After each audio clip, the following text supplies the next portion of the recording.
Assalamualaikum warahmatullahi wabarakatuh. Nama saya Panji Madrid dari kelas B24 Manajemen S1 dengan NPM 10124016.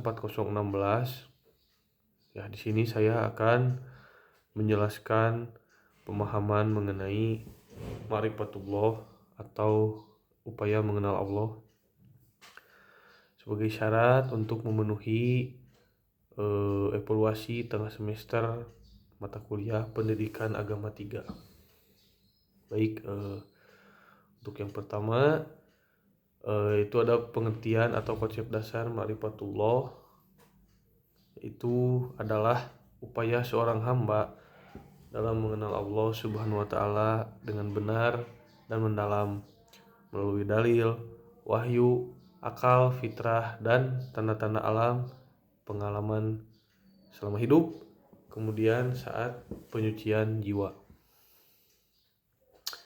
Apa yang dikenal dari Allah yaitu bukan berupa zat, karena itu mustahil, tetapi kita mengenalnya melalui sifat-sifat kesempurnaannya, kekuasaan, aturan-aturan syariatnya, serta tanda-tanda kekuasaannya pada diri manusia dan alam semesta.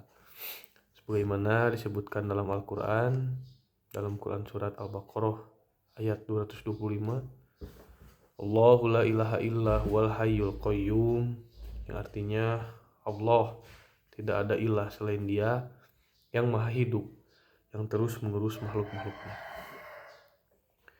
Kemudian sebagaimana juga Allah memerintahkan manusia untuk mengenalnya dalam Quran surat Fusilat ayat 53, yang artinya akan kami perlihatkan kepada mereka tanda-tanda kami di segenap penjuru dan pada diri mereka sendiri.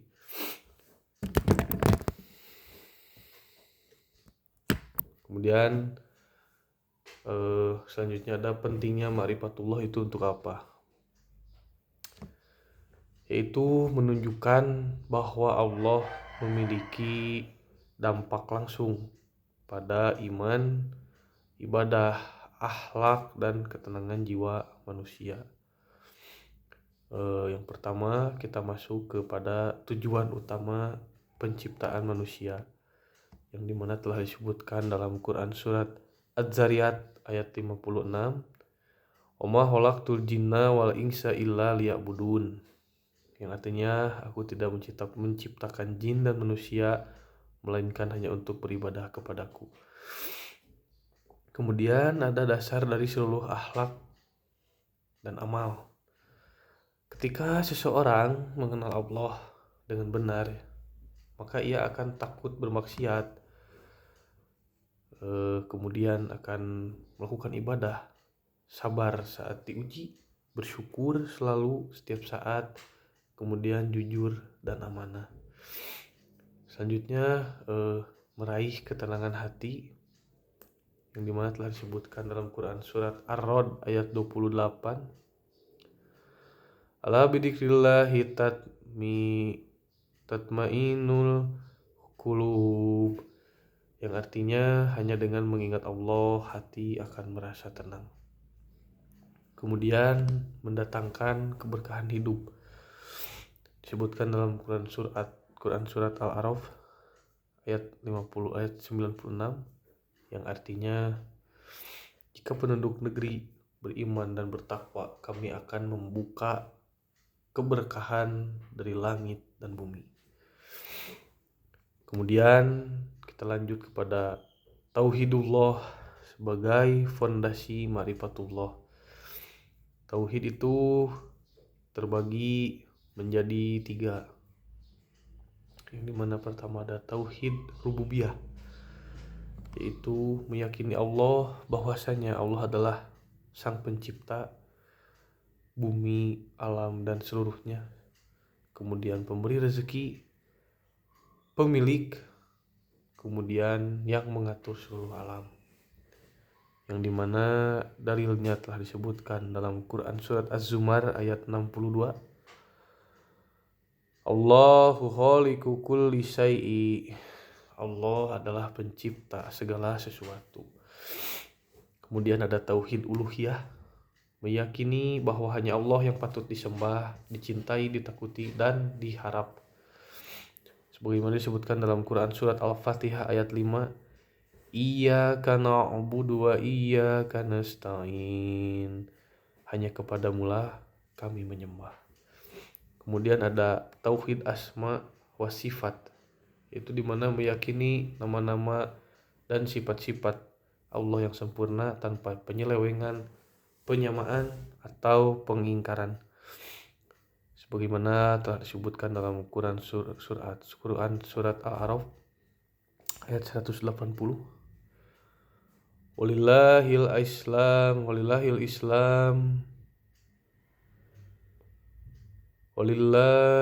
asmaul husna wad'uhu biha. Artinya Allah memiliki asmaul husna, itu dimana itu adalah nama-nama Allah atau sifat-sifat Allah. Maka berdoalah dengan nama-nama itu. Kemudian selanjutnya adalah bukti-bukti dari keberadaan Allah Subhanahu wa taala. Di sini dikelompokkan menjadi 5, yaitu bukti fitrah, di mana setiap manusia secara alami memiliki kecenderungan untuk mengakui keberadaan Tuhan.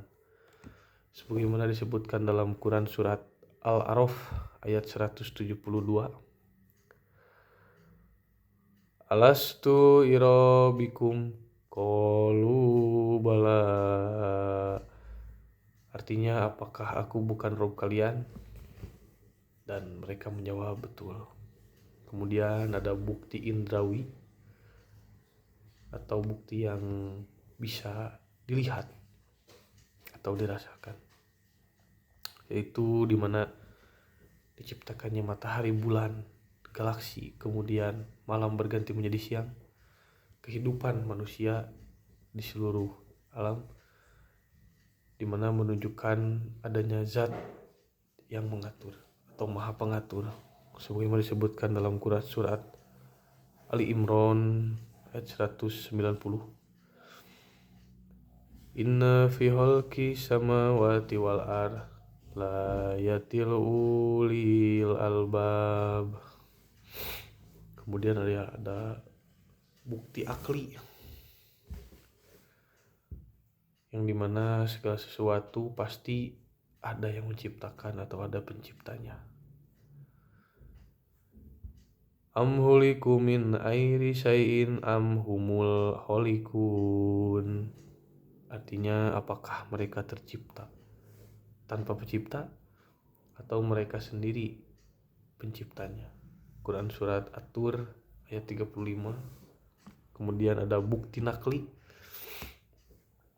di mana Al-Quran dijadikan sebagai mukjizat terbesar atau sebuah keajaiban. Faltu isorotim mim mislihi. Datangkan satu surat semisal Quran jika kalian meragukannya. Quran surat Al-Baqarah ayat 23. Selanjutnya ada bukti sejarah, di mana telah dipaparkan atau disebutkan bahwasanya dahulu ada kisah kaum-kaum yang terbukti kebenaran atau mereka telah membuktikan adanya kebenaran, ancaman, dan janji Allah. Sebagaimana disebutkan dalam Quran surat Al-Qamar ayat 33 sampai 34. Faj'alna 'alaiha safilah. Kemudian selanjutnya ada cara menuju ma'rifatullah,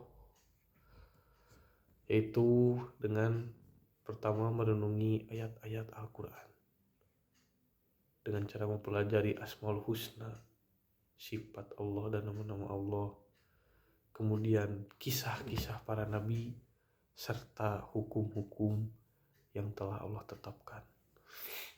Kedua, merenungi ayat kauniyah atau alam semesta, sebagaimana disebutkan dalam Quran surat Az-Zariyat ayat 21. wa fi anfusikum afala tubsirun. Dan pada dirimu sendiri tidakkah kamu memperhatikan?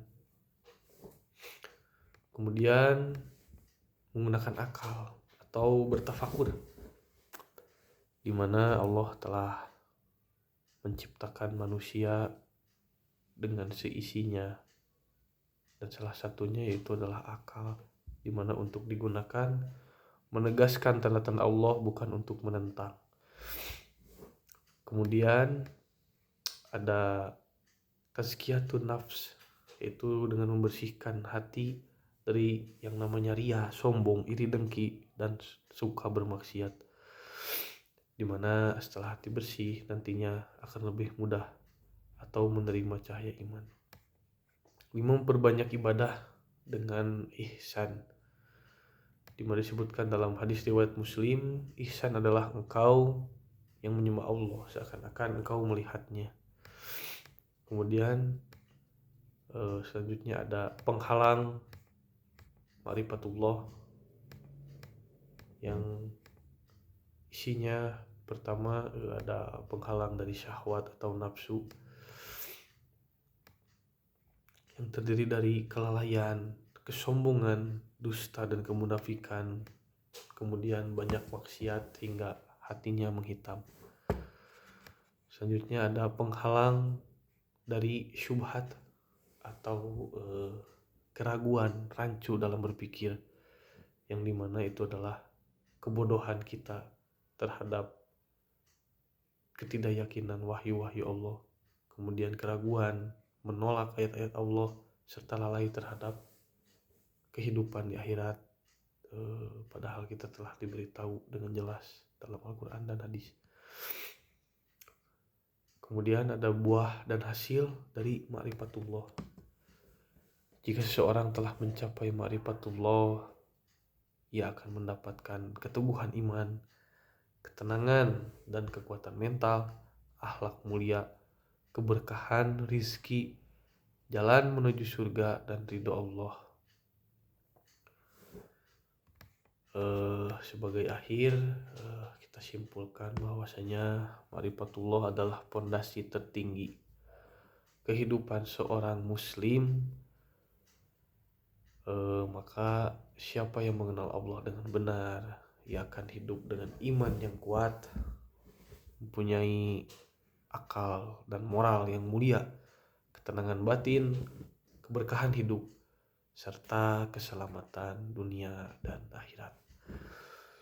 Sekian pemahaman yang dapat saya sampaikan atau paparkan. Mohon maaf bila ada kesalahan. Akhirul kalam. Wassalamualaikum warahmatullahi wabarakatuh.